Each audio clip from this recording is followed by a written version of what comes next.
আমাদের 100 প্যাকেট 8,000 টাকা। এগুলো তোমার রাইস, তাই না?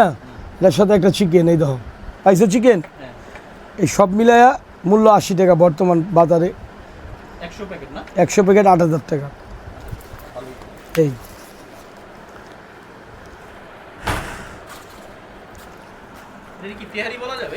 না, এটা তোমার মোরগ পোলাও, রাইট।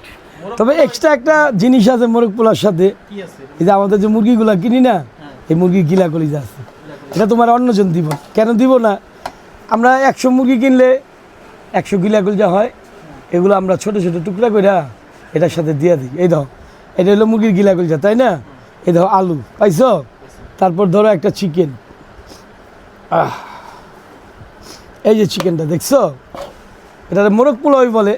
কেউ মোরগ পোলাও বলে, কেউ মুরগি ভুনা পোলাও বলে, কেউ চিকেন কষা পোলাও বলে, যে যে ভাষায় বলে, তাই না? খাবার তো একই, নাম অনেকগুলো, এক এক দেশে এক এক ভাষায় বলে। এই এটা হলো তোমার 80 টাকা প্যাকেট। আর আরেকটা খাবার দেখাইতেছি, এটা একটু দাম বেশি, এটা পয়সা আলার খাবার হইতে পারে।